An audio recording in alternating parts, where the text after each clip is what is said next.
Yasuke, samurai berkulit hitam dan satu-satunya dalam sejarah Kekaisaran Jepang. Yasuke tiba di Jepang pada tahun 1579, dia bersama seorang biarawan Yesuit, Italia bernama Alessandro Falignano. Saat itu Yasuke melayani Falignano, kemungkinan besar sebagai pengawal. Pada tahun 1581, Falignano menuju ke Kyoto untuk bertemu dengan Oda Nobunaga dan meminta izin untuk meninggalkan Jepang. Nobunaga adalah pemimpin klan Oda yang sangat kuat saat itu. Dengan tinggi sekitar 1,88 meter, Yasuke digambarkan memiliki kekuatan 10 orang.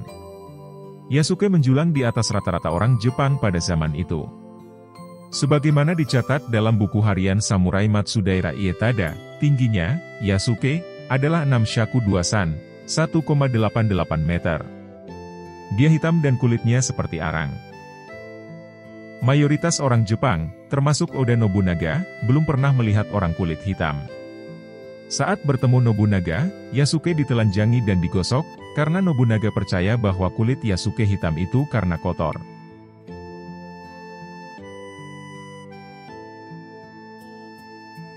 Pada pertemuan pertama mereka, Yasuke meninggalkan kesan yang kuat pada Oda Nobunaga.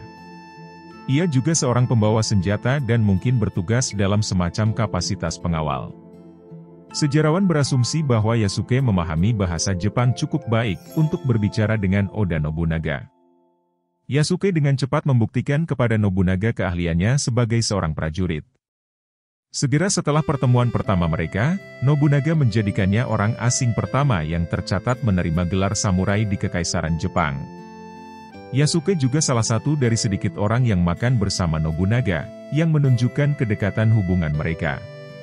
Sebagai seorang samurai di Kekaisaran Jepang, Yasuke akan bertarung dalam beberapa pertempuran untuk Nobunaga. Namun jumlah pastinya tidak diketahui.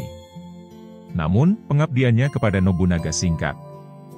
Yasuke hadir di kuil Hono di Kyoto pada tahun 1582, hanya sekitar setahun setelah mereka bertemu, ketika Nobunaga dikhianati oleh jenderalnya Akechi Mitsuhide.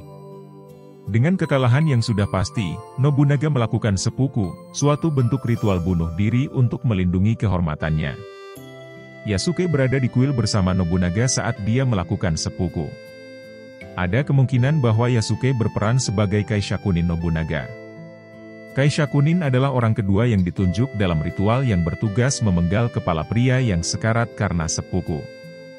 Jika Akechi, sang musuh, mendapatkan kepala Nobunaga dan dia mampu mengangkat kepalanya, dia akan memiliki simbol legitimasi yang kuat. Tindakan seperti itu akan memberikan kredibilitas Akechi sebagai penguasa. Di sisi lain, Yasuke melarikan diri dari Akechi dan membawa kepala tuannya. Tak lama setelah kematian Nobunaga, Yasuke bergabung dengan Oda Nobutada, putra Nobunaga, yang berada di dekatnya. Lagi-lagi Yasuke harus kembali bertarung dan berhadapan dengan Akechi. Nobutada memiliki 200 orang dan Akechi masih memiliki 13.000. Hasil akhir dari pertempuran itu pun sudah jelas, pemimpin baru klan Oda itu tidak akan bisa memenangkan pertempuran. Pada hari yang sama tanggal 21 Juni 1582, Nobutada juga melakukan seppuku.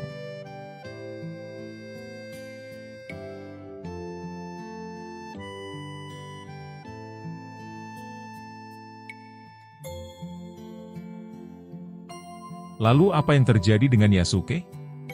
Samurai asal Afrika itu kemungkinan besar terluka di medan perang. Yasuke kemudian menyerahkan pedangnya kepada Akechi. Tidak terbiasa dengan seorang samurai yang menyerah alih-alih bunuh diri setelah kematian tuannya, Akechi memerintahkan Yasuke kembali ke Yesuit, Italia. Setelah itu, nasib Yasuke tidak jelas.